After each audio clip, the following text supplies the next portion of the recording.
The Samaritans and the Judeans were equally upset that no Messiah had come to save them from the Romans. But while the Judeans continued to wait for the Messiah, a document found among the Dead Sea Scrolls helps to prove that the Samaritans decided to create a spiritual Messiah in place of the one who did not come.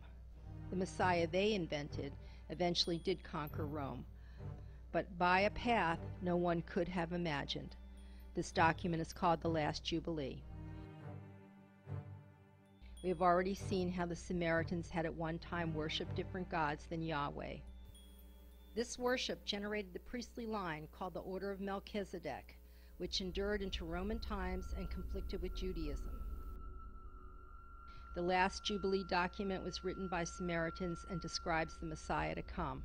The Last Jubilee states that the Messiah would come from the Samaritans, not the Judeans. The Last Jubilee also states that the Messiah would be of the priestly line of Melchizedek and calls him Melchizedek Redivivis.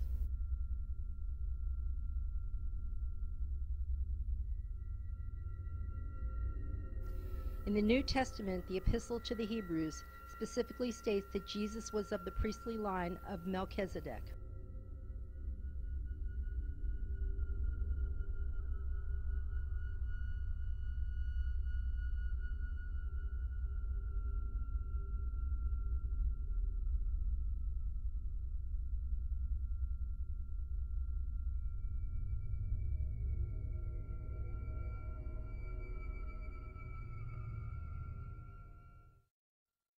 So why are Christian authorities not jumping for joy and spreading the word that the Dead Sea Scrolls confirm Jesus as the Messiah?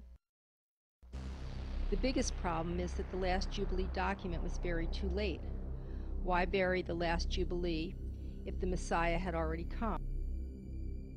The Last Jubilee document, written by Samaritans, and left at Qumran as late as 135 AD, is still looking ahead to the Messiah. In fact, in the Last Jubilee, the Samaritans authored a blueprint for a Messiah. It was Samaritans like Justin Martyr who gradually took over the Christ schools of the Therapeutic network.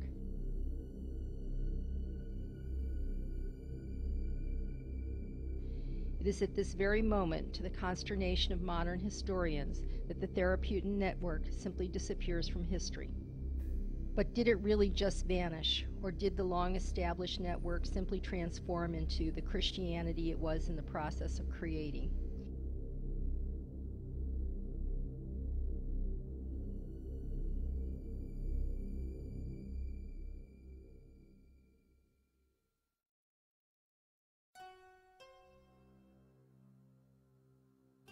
It wasn't long before the Samaritans began fighting among themselves. Some remained intensely anti-Judean. In arguing over the story, they wanted Jesus to have existed during the Messianic age, so that the Judeans could reject him and be scapegoated for his crucifixion.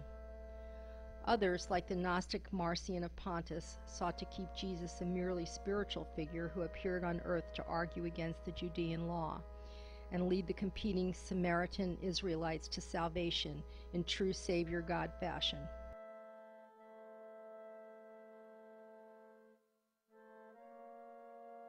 The Samaritan Marcion of Pontus is possibly the most important figure in the true history of the formation of Christianity. Studies show that Marcion's New Testament was the first, published in Rome about 140 AD. It was published before the Gospels of Mark, Matthew, John, and Luke, which used Marcion's Gospel for source material. The Jesus of Marcion's Gospel, called the Gospel of the Lord, is entirely non-historical. In Marcion's Gospel, Jesus is not even born, but comes down at Capernaum to argue against the Judean law.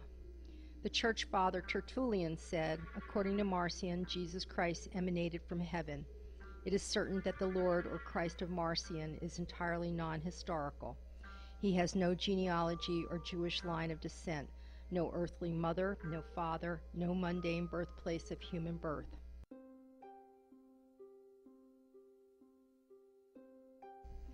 Marcion referred to Paul as the greatest disciple of Christ. Remember our problem of Paul, whose original writings are most likely those of Apollonius of Tyana. The Gnostic Apollonius considered himself a disciple of Pythagoras.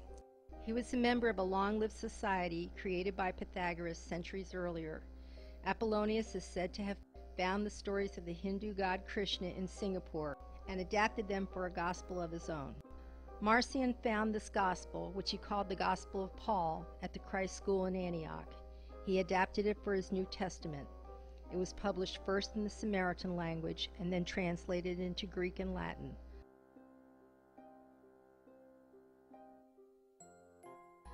What was in Marcion's New Testament? The Gospel, no Acts, no Revelations, and just one Gospel. The Apostolicon, 10 of Paul's epistles. The argument of Christian authorities is that Marcion's Gospel came later, and he simply removed the historical references from the 4 Gospels in the New Testament.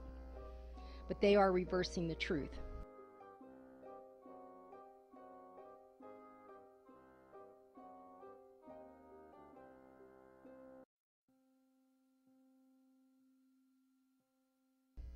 Remember our problem of Justin Martyr? Justin Martyr and Marcion of Pontus were the primary Christian opponents. If Marcion had taken the already existing Gospels of Mark, Matthew, Luke, and John and revised them, Justin would surely have called him on it, but Justin never mentions this.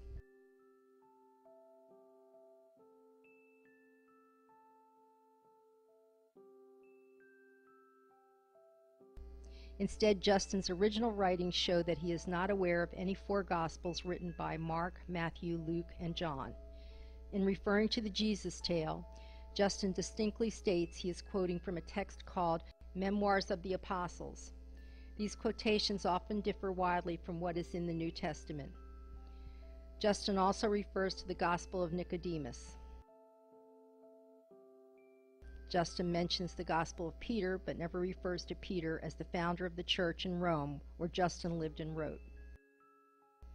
Justin quotes from the Old Testament 314 times, and in 197 of them he names the particular book or author.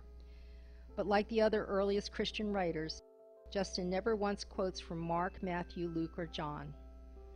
This is the only proof needed to show that it was Marcion's Gnostic Gospel of Jesus that was first, and the historical elements were added to Marcion's story by the authors of Luke, Mark, Matthew, and John after Marcion's death in 160 AD. For example, where Marcion has Jesus come to Nazareth, Luke adds the words, where he was brought up. But Nazareth did not exist during the time period portrayed in the Bible. Josephus extensively mapped his homeland and does not mention Nazareth, but he mentions the nearby Jaffa, where Josephus actually stayed for a period of time.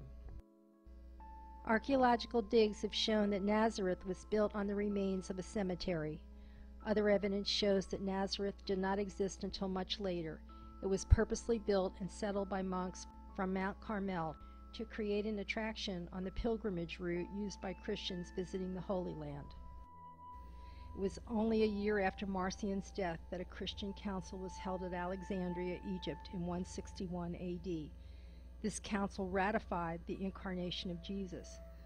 Those who did not choose to believe in a historical Jesus were condemned as heretic. This was the first step in the hostile takeover of the Christian franchise built by affluent bishops like Marcion, who had built popular Gnostic churches in Italy, Egypt, Palestine, Arabia, Syria, Asia Minor, and Persia.